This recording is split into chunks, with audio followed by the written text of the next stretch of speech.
Road పక్కన ఒక చిన్న కోతిపిల్ల తన అమ్మను లేపడానికి ప్రయత్నిస్తోంది. కాని ఆ పిల్లకి తెలియదు ఆ అమ్మ ఇక లేవడని. ఆ ఏడుపు, ఆ బాధ మాటల్లో చెప్పలేం. అప్పుడే తన దారిలో వెళుతున్న ఒక గోమాత ఆ దృశ్యాన్ని చూసింది. మాటలేమీ లేవు, కాని ఆ కన్నుల్లో అన్నీ అర్థమయ్యాయి. ఆ చిన్న పిల్లను దగ్గరకు తీసుకుని తన నాలుకతో నెమ్మదిగా తలనిమిరింది. నడవాలని ప్రయత్నించింది ఆ పిల్ల, కాని కాళ్ళు వణికిపోయాయి. అప్పుడు ఆ గోమాత ఒక నిర్ణయం తీసుకుంది.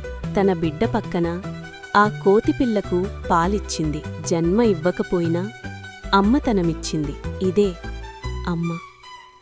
ఈ కథ మీ మనసును తాకితే అమ్మ అని కామెంట్ చేయండి. ఇలాంటి కథల కోసం సబ్స్క్రైబ్ చేయడం మర్చిపోవద్దు.